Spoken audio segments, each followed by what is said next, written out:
Hi, this is BWTMONLINE. Thanks for watching. I'm here today with Jason Bourke, the director of Music for Mandela. Oh, thanks for coming out to check out Music for Mandela. Absolutely. So tell us, what inspired you to kind of... Well, Music for Mandela, Right. I've always been two of my favorite topics. I've always loved Mandela. Music is how I first found out about him, especially through Much Music, and it was always through music as a teenager. That's how we heard about him through the Special AKA, lots of music, and of course the Wembley Stadium concert of '88, that iconic, one of the most powerful, musical events when you think of what that helped to accomplish. Yeah. So what motivated you to do it? I mean, did you just get up and say, right, Mandela, I'm going out to South Africa? Or It started as a teenager. Right. The power of that concert, and at the time, I only saw it because of Peter Gabriel, Eurythmics. Yes, of it course. was, and it was only watching this and realizing that behind it all was that one simple message: free Mandela. Right. And that's why I think it was also such an incredible success too. Right. Was why that message was. Again, so simple and so powerful, Right. And it's just one of these things where once I found out about it, once being 16, I just started to devour the biographies, really looking into what made Mandela tick, and just fell in love with his journey. And I knew at some point I just wanted to combine and do this documentary that covered the power of music to motivate and educate. And it just seemed like it was so linked to his legacy that I needed to explore that.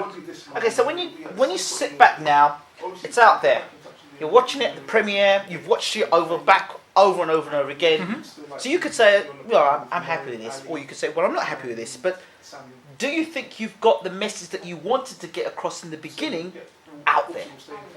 I think so, because ultimately it's dealing with universal themes of hope and reconciliation, Right. And ultimately it is a tribute to, at the time I made it, it was actually our greatest living icon. Right. And now these past, I think in many ways it's now morphed into a commemoration of his life, Right. which I think I'm just blessed that that's how some people are viewing it.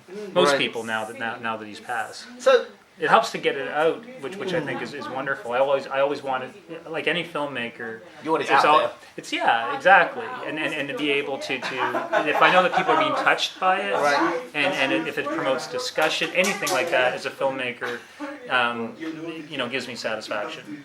Right. So going back to that point about talking about people and the viewers kind of coming back to you, at what moment has it kind of dawned on you? Somebody said to you, "That was a great movie," or "I was really touched by that." At the moment you've realised, "Yeah, I've done it. I've done what I've set out to do." That moment you go, "Yeah, that's the one. That's it." It's interesting because as a filmmaker, Yeah. and I've had these talks with my wife Heather, where there's still moments in the documentary that, looking back, I kind of wish maybe I could have edited it a little differently. It's not like I whenever I finish something, Yeah. it's like I guess it's like an actor who Yeah. you think of all the choices you got to make, and this is something where out of all my decisions, I still look at it thinking, did I make the right decision here or there? Yeah, I could've should done I that. should I have taken Mbata's amazing rap to his grandfather and broken it up? Or should I just let him, and so it's those type of questions. Right. So I look at it at these little gems of moments that I still can watch it and think back to my experience making it and get maybe a little choked up. Okay. So that magic for me is still there after viewing it all these times. Right. Watching it today, Right. I still had these moments where I'm like, wow, I'm so happy that we had this wonderful little moment. Whether it's accidental, I just wasn't expecting it, but again, I'm reminded of that. So I actually enjoyed watching this for the 50th time today, actually, especially being part of Buff as well. Puts it in a different perspective, and the UK premiere. But I was really happy seeing those little gems again and knowing that the power was still there. And finally, if you look down the camera, Yes. all those people that are watching this now, all those millions of people are watching this around the world, why should they come and see Music for Mandela?